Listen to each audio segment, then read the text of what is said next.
Welcome to Game On. I'm Mary Ullmann Japhet, a board member at SanAntonioSports. And I'm Jenny Carnes, president and CEO of SanAntonioSports. We have a great guest that honestly needs no introduction, but we're going to do it anyway. It's Coach Jeff Traylor, head coach at UTSA. Jeff, we're so glad you're here. Thank you very much for being a part of this. Just to rattle off some of your many accolades: 4-time Texas High School Coach of the Year for Class 4A, 2016 Big 12 Recruiter of the Year, joined us at UTSA in 2020. First CUSA championship in 2021. Good Lord, it just keeps going. And so many more. We'll just get all into it. And I think probably one of the things that you are best known for is just recruiting like mad. You are the best in the business, and everybody else seems to want to recruit you. So we'll get into that a little bit, but especially in the state of Texas. I mean, what's your magic behind that? Just that there is no magic. It's just who the Lord authentically made me. I just love people. And I really like to make people better.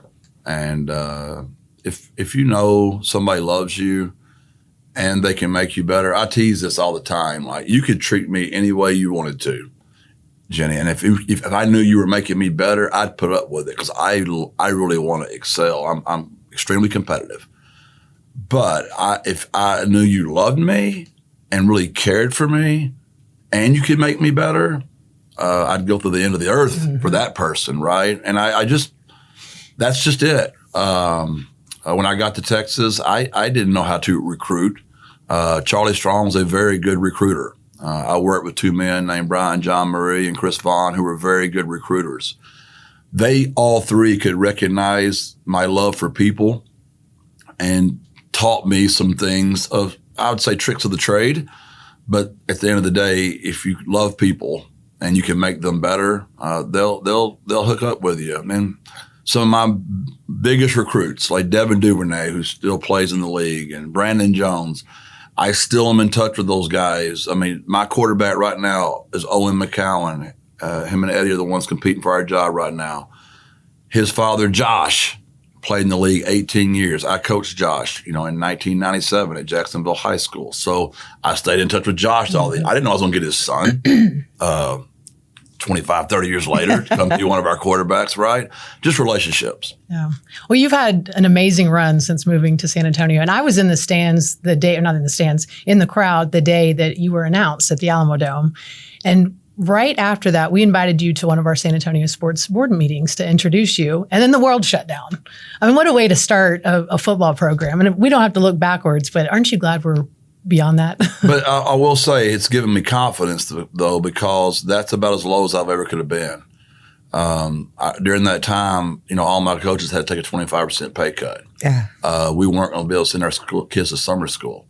And then I met some boosters just through that, John Montford. I didn't even know who John Montford was. He wrote me a check and paid for my kids to go to summer school so my kids could at least be in summer school. It was as scary as I've ever been in my life. I was really terrified we were never going to get off the ground. I was thinking, this is a job I've always dreamed of, a city I've always wanted to work in, and we're never going to get to show anybody what we could have done. It's never going to get off the ground. Mm-hmm. And it brought me to my knees, literally. And I do feel that way again right now with NIL and the transfer portal, that I'm like, this is bigger than me. There's no way I can do this. It's impossible. But it's given me confidence, because I'm like, that was as low as I've ever been. I thought there was no way out. And we came out of that thing roaring in spite of all the stuff we all went through. And this is where we are again. So as bad as that was, it's given me confidence right where we are again now. Well, you knew we had to talk about that. Yeah, so you already teed us up. Let's talk a little bit about the transfer portal and where we are with college football and where you see that in 10 years. Yeah. First, this is going to blow your mind. It's a good thing.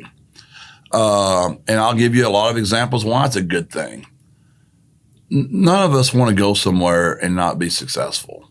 And we talk about the 3 kids we've lost, which that hurt, because I love those 3 kids and I want them all to go do well. But we've also picked up 13 kids out of the transfer portal that we didn't get them the first time. They chased the bigger, grass is greener, glitzier program, and they got there and it wasn't what they thought it was going to be. And they wanted to come back. And think of the mistakes we all made from the age of 18 to 23.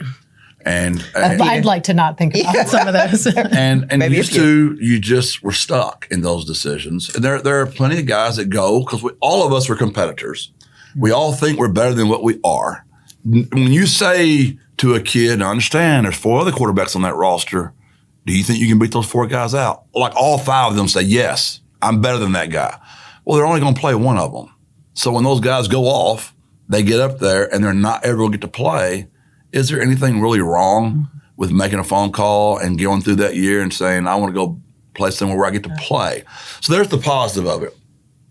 The only negative I have about it, honestly, is the tampering part when you're messing with the kid's mind. He's already on another team and some other school is talking to them while you're coaching them and trying to buy them from you. That's a little gross and a little yuck. And now you've got third parties involved, mainly agents. Like I've got 7 on my phone right now that I don't even have them in my phone. It's just like their number. And here are my kids that you can buy if you want them. And I just don't even respond to them. Wow. That's where it's just yuck. Because what I want to say back to them is, are you guaranteeing those kids a scholarship if they don't get one? You're out selling them around everywhere. There's a lot of those kids getting in that portal, they're not getting picked up. They're getting left out. So they already got a full scholarship. They're getting everything taken care of. And because the grass is always greener on the other side of the fence and somebody's in your ear giving you bad information and you get left out, who's taking care of those kids? That's where it gets the negative and the yuck. So how does UTSA compete in today's world of NIL money? We've got to do more, obviously, to where we want to get to. The schools are at the top. You know, they're right at about $2.5 million a year today. You know, just today, right when I walked in, Memphis just announced FedEx is putting $25 million into their NIL for their program. We've either got to catch a whale here in San Antonio, somebody that might be watching this podcast. Listen up, San Antonio. You know what? I can tell UTSA. And it is, if you'll look at it from a different perspective. When we started football 13 years ago, it was with the idea from some visionaries that this would really be what could put UTSA in everybody's eyesight. Like they could find out about them. That's why there is football. Whether you're for it or against football, it is that. And since I'm from the state of Texas, it's very dear to me. So it's kind of the same thought again. Like if we really want to be, which we have seen, it will work. Well, now they changed the rules on us. So are we going to like take our ball and just go home? Or are we going to say, you know what, we're going to step up? And like literally Harvey, when he saw that we needed something in operations, there's an answered prayer. Like he just saw it, gave $1 million a year to our program. And this is Harvey Najum. Yes, ma'am. And it literally put us to a competitive point. I believe strongly in the power of prayer. I really do. And in my prayer journal, since the NIL has come out, I have put this. And we are not to the level, like I mentioned, of the schools in our conference yet, but we still move to a point where we can at least keep our kids relatively happy. Mm-hmm. We only lost 3 players, like I mentioned. And I just believe there's another one out there. Now, does that mean it's going to be like one company like FedEx that's just going to do it all for us? Or is it going to be the 7th largest city in the country and we all just give a little bit? I do want to model it, and we're going to model it the way this city is wired, which is we don't, and my players don't either. They don't just want a handout. Yeah. They want to serve. They want to give back to the community. There's got to be someone out there interested in a way to hook up with UTSA football or UTSA basketball or UTSA girls basketball, whatever that looks like in their own mind, where, you know what, I want to help those kids. I want them to be around my business and be seen, or whatever that looks like. I still believe that's out there. This city is just too wonderful. I think you're right. And I think part of y'all's success since you've been here is that message you've sold our community that this is your football team. I went to Incarnate Word. We've had recent football success. I grew up bleeding burnt orange, but if I was given tickets to all 3 of those games on any given Saturday, you'll probably find me at the Dome because I have bought in, and I think most of the city has. So yeah, I think we can come together and continue to make y'all successful. And I do not want this to be about Jeff Traylor, because Jeff Traylor's going to be gone one day, whether that's the Lord takes me home, whether that's retired. I hope you're right, Jen. I hope you're so right. Many. Whoever's sitting here, this conversation's going to happen. It's going to, for us to stay competitive. But while this person's sitting here, the people that are out there representing us on that field, you're really going to enjoy being around them. Like, you're going to like them. Like-minded people surround themselves with like-minded people. There's a certain type of player that's attracted to come play for me. There's a certain type of coach that's attracted to want to come work for me. I'm not for everyone. There are some people that do not want all this all the time, right? But the people that do want this, that are with me, who I surround myself with, it just kind of, it duplicates over and over and over. So we're a hard team to not like if you love people that love people, because my kids love each other and they play a game in a certain way that's very contagious once you get to know them. Well, you can see that on the field. Oh, yeah, every season. For sure. And you're such an ambassador, not only for UTSA and UTSA football, but for our city. How do we hang on to you? Because I know that phone of yours it just blows up on a regular basis. It does. There's no doubt. And I've turned down really, really good money, but I make good money. Where I worry, like, I can make it on what I make. I've not asked since I got my first one done. Yeah. I've not asked for another dime. But my assistants and my off the field people and my strength staff and my academic staff and our compliance staff, and I get close to those people, and I want that needle to move. And the only way that needle is going to move is we got to keep winning at a high level. For the university to keep investing in us, and for people like you to be so kind and say, how do we keep this guy? He's worth it. So I don't need it. I personally am fine. But the rest of my people, we got it. And we have, since we have been here, and Lisa, and I can promise you, Dr. Compost and President Amy are probably like, this dude never stops. I am very grateful how far we've come. I am not insensitive to the fact that we have really moved the needle. We just got to keep moving it.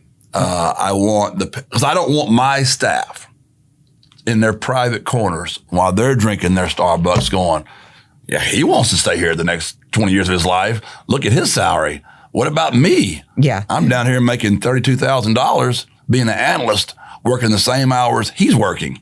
Well, if he was at 32 when we got here, then I hope we're getting to 45 by now in 4 years. And that's where, and all that's going to be now, unfortunately, on the NIL world. If we don't have money for our players to at least keep them here, we won't continue to win at the rate we're winning. And we have, unfortunately or fortunately, however you want to see it, we've spoiled this community tremendously.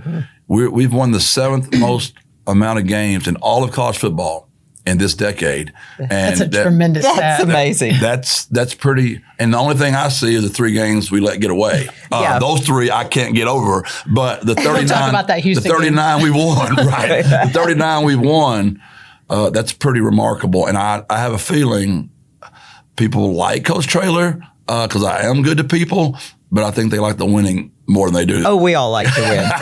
And I think everybody around this table is more than a little competitive, but... For the last 4 decades, San Antonio Sports has dared this community to dream big through the transformational power of sport. For 40 years, we've inspired youth to get in the game, motivated San Antonians to live healthy, been a force behind places to play, and hosted events that impact. As we celebrate 40 years of dreaming big, we invite you to dream big along with us. To support our mission, donate today at SanAntonioSports.org.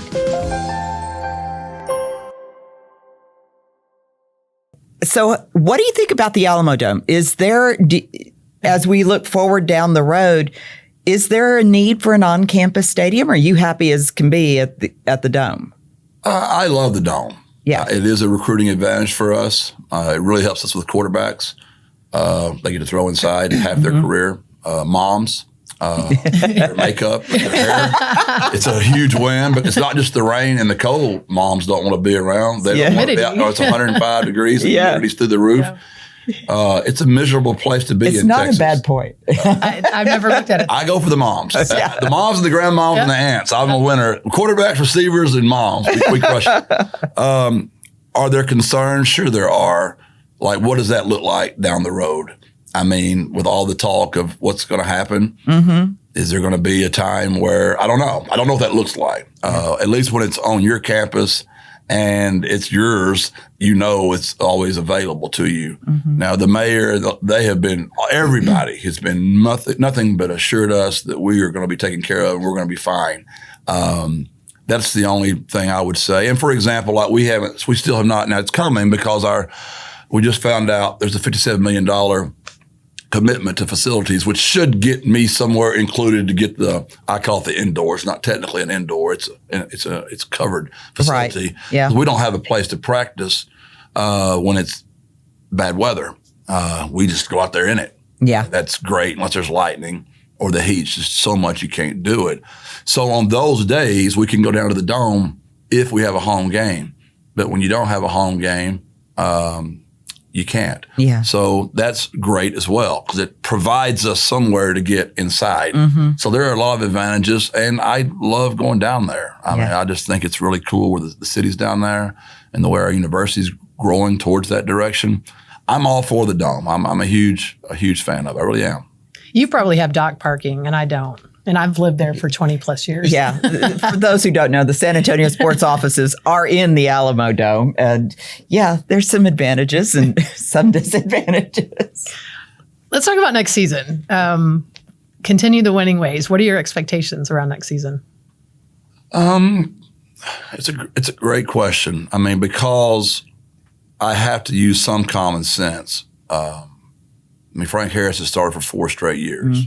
The value of having a quarterback that started for 4 straight years that's tremendous value. I really hate it. His 4th year, he didn't get to really play at the level he wanted to because of his injury situation. He still played great. The 7 or 8 games he got to play. Yeah. But that was frustrating for all of us. So we kind of got some preparation for him not being around because Eddie got to play some and Owen got to play some, and those are the 2 guys competing for the job.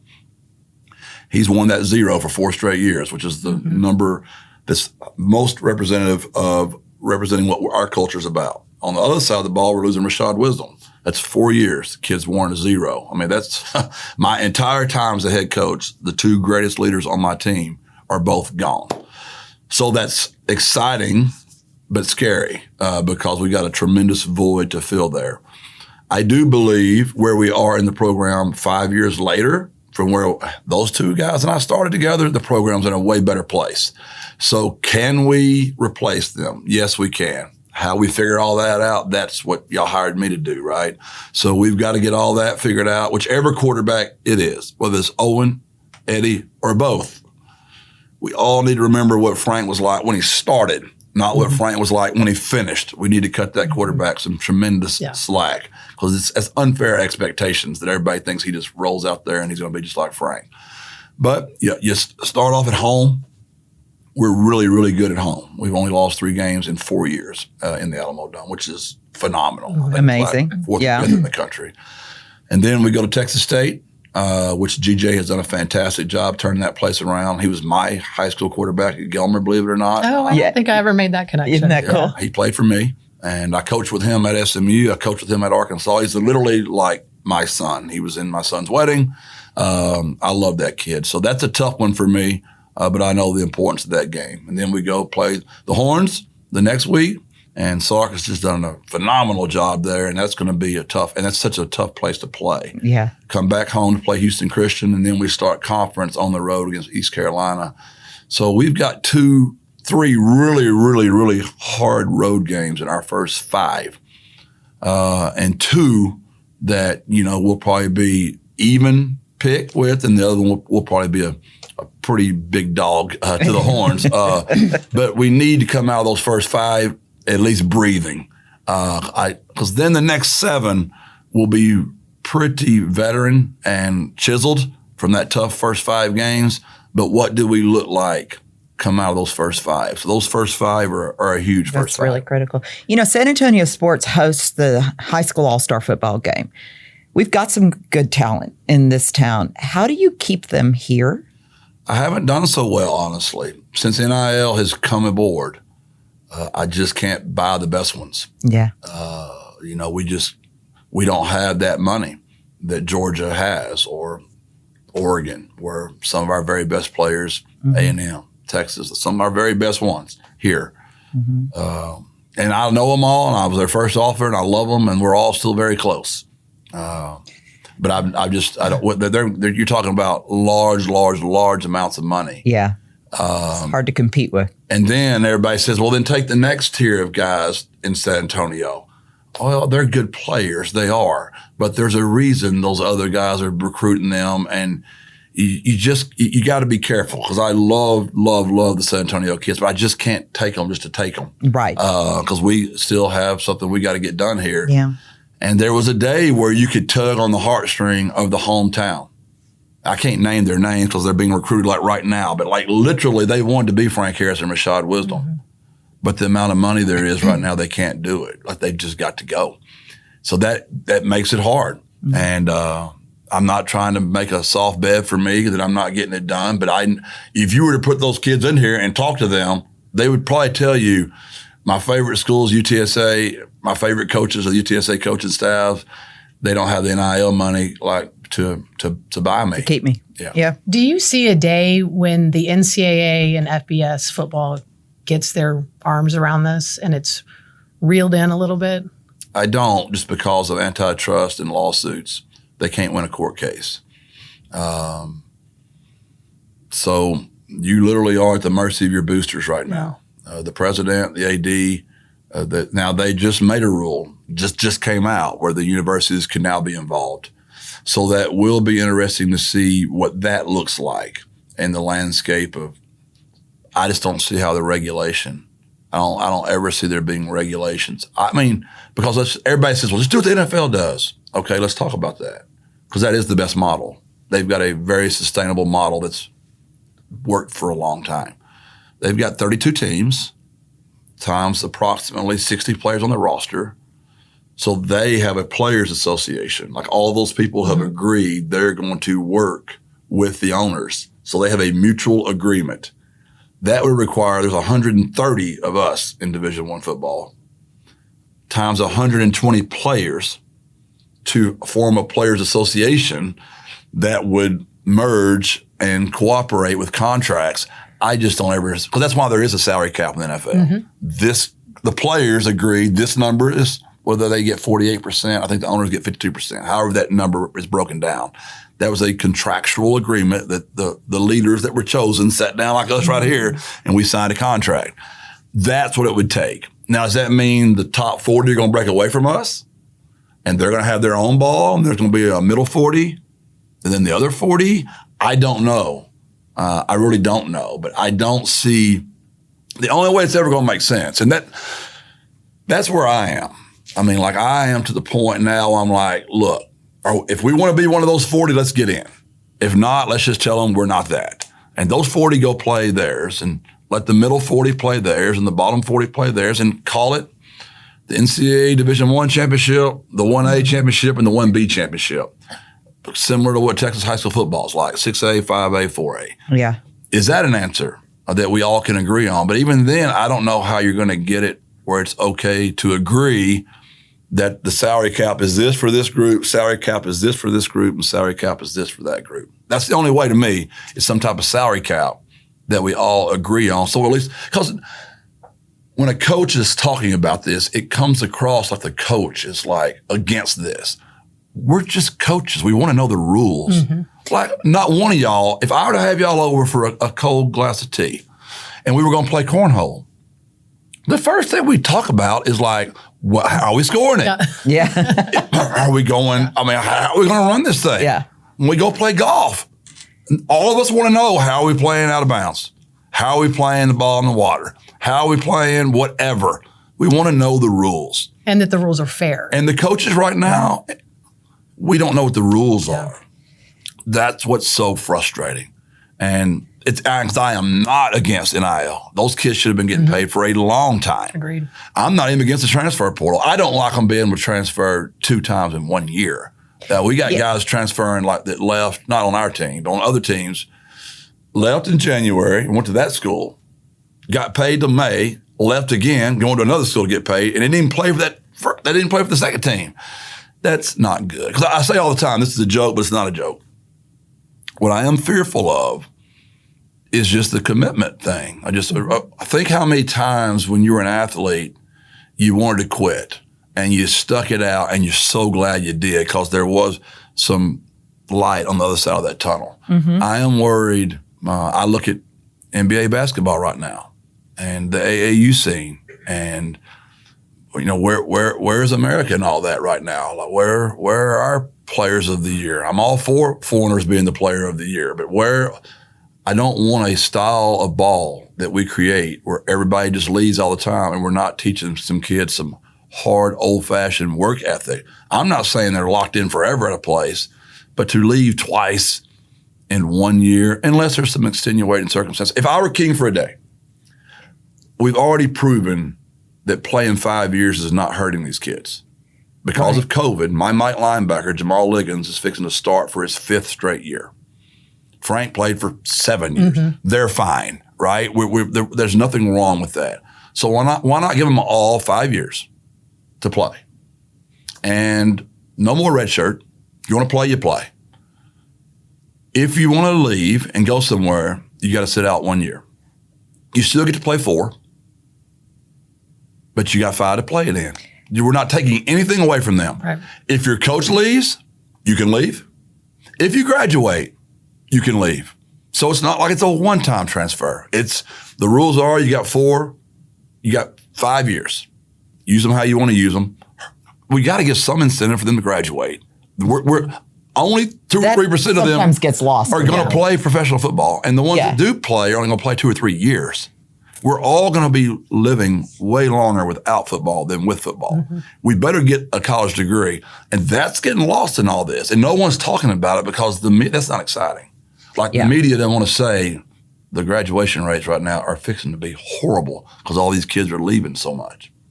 I think the NCAA president needs to call you up for a brainstorming session. Yeah. Oh, really? I heard him point blank say in a quote. Now, I don't know if they misquoted him, but I read the quote and he was literally like, I'm not going to feel sorry for any millionaire college football coach that's complaining.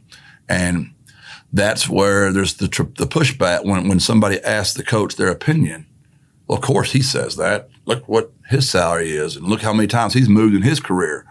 Yeah, there's some facts to that. There's some part of that reporting not being reported. There's tremendous buyouts being paid if I were to leave. Like I'm going to write a large check to this university if I ever were to leave. When I'm concerned about the boosters are going to, like, let's just say the ones I brought up earlier. This has not happened to us yet, but you got a booster that you talked into helping.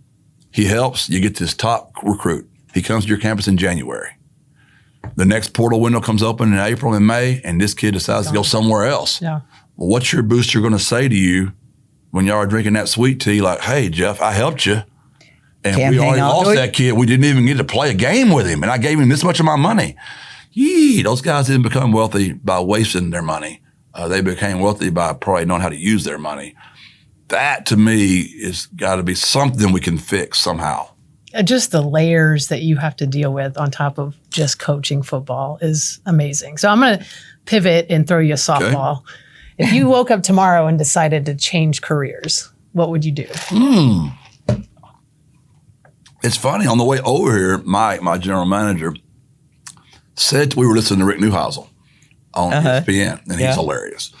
And Mike said, would you ever want to do anything like that? And I said, Mike, I've never thought about it because I really just see myself coaching forever. I love coaching, but like I told him, this is not sustainable. Like what's happened to my world is not sustainable. I do think we can get that back under control. I do. Maybe not the NIL, maybe not the transfer portal, but there's got to be some way we can get some windows in the year where we're not recruiting every single day. But to answer your question, if I were to wake up Saturday, do something different, I would love to play golf, but I'm not near good enough. It would probably be some type of motivational speaking, some type of helping kids. It'd be something like that. I do love helping people. And like I told Mike, I'm 55 years old now, but I still feel like I'm 30. And I know it's because I'm so vibrant, I'm so alive, and I'm still always chasing and hunting and trying to win. And I never want to be old. I don't have a problem being old. It's not that. It's not anything about that. I love my grandparents. Don't anybody get mad at me. I just don't ever want to be that. Like, I want to always be vibrant, alive, and going. So I'm sure it'd be something motivational speaking, helping kids somehow. Well, I would watch any football game on TV listening to you call it. That's what I see. Wouldn't that be awesome? Yeah. My accent is so thick. You and Tony Romo together. My accent is so thick, though. It's so hard to – it might be successful in the South. Up north, they might not even know. I'd have to have, like, what's that when the words are on the bottom? What's that called? Yeah. Whatever that is, I'll have to have that on at all times so they can understand what I'm saying. We call it high school games. That would be great. I could – I don't know. I really can't imagine not coaching. I would be. Now I do. My oldest son, Jordan, just found out he's having I'm going to be a granddad. Congrats. Congratulations. That blows my mind, right? So that's where it's going to get interesting. When I'm working 100 hours a week and Carrie's getting on a plane going to New Orleans to see Jordan's baby. Like, how long am I going to do that? I don't know. But even Jordan asked me about it. And I'm like, you know, I like to matter. I like to be helping people. And I can't imagine me not doing that for a long, long time. But I will say just the thought of him having a child, and I'm like, no, wait a minute. She's going to be down there, and I'm not going to be there. What's that going to look like? But it worked out unbelievable. We play Memphis, I think, on the very first week of November, and the baby's when we're open the very next week, and his baby's due the very next week. So there's a great chance. I hope the timing works out. I do too. Do you have your grandfather name picked out yet? It's so funny you said that. Because my wife Carrie, we've called her Care Bear forever. So she's got a natural, little cute, sweet, not a grandmother sounding name, right? Mm-hmm.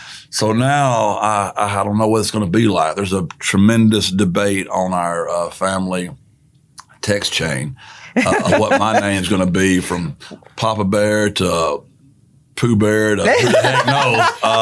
I don't know what that's going to. Anybody that's watching, a cool name. I don't want to sound like, mine was. I had a Granddaddy Buck, a Pawpaw, a Mawmaw. I need something cool. Send in your ideas, San Antonio.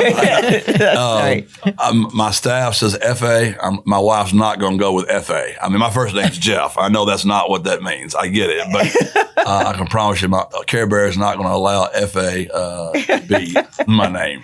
That's great. As we say, F.A. or El Jefe de Todo. Exactly. Right. Exactly.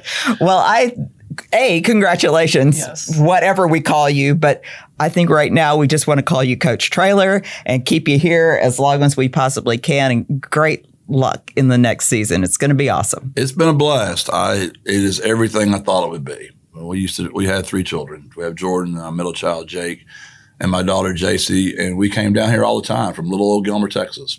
That's great. Just, you all know, you already know how great this city is. But even with all the festivities we have, it's the people. The people, and I know I've been told this since the day I've been around here. It is a big city, but it has such a small town feel. Everybody's so kind. I'm like their coach. Yeah. Like, it's not like I'm just Coach Traylor. Like, you can feel like I am their coach. And it's Fiesta. I'm excited to get going again. It's a great spot. I hope we're here for a long, long time. We wrap up every one of our podcasts here talking about the power of sport. So what does the power of sport mean to you? It's been my mantra since in 1993. I was given a poem by Dick Sheffield. And, at Gilmer, my record was 175-26. At UTSA, I think we're 39 and whatever, 12, 14, whatever that number is. And they say that's what your real coaching record is. But in this poem, and I still have it on my desk to this day, it's how many men out of how many boys. And I've now been a head coach now for 20 years. This will be my 20th season. So I've had approximately 30 seniors for 20 years. So that means I've got to influence 600 boys. Well, what is a boy? To us, a boy takes from their family, they take from their community, they take from their church. They're boys. They don't have the ability to take care of anyone. A man takes care of his family. He takes care of his church. He takes care of his city. He takes care of his former school, whatever that is. He's a man. And I've told all my kids from the day I started coaching them, when the Lord does take me home, if those 600 decide to show up at my funeral, I want to make sure there's 600 men sitting out there in that church or wherever we're sitting at that moment. I don't want you to be taken from your family. I don't want you to be taken from your church. I want you to be giving back to your church, giving back to your family, giving back to your alma mater. And that is the power of sport to me, because you don't get that at that young of age without that ball. That ball is the carrot. And if you use the ball correctly, they will act correctly. And before long, it becomes their ideas. It just becomes who they are instead of that ball making them do that. So that's the power of sport to me. What a perfect way to finish. That's I usually perfect. wrap up by saying game on, but I'm going to change it up and say birds up. Join me in the Dome next fall and come out and support the runners. Thank y'all. Y'all are great. Appreciate it. Thanks so much, Coach. And thank you for joining us. And we're here at the beautiful studios at the San Antonio Express News, so we thank them too. Join us next time on Game On.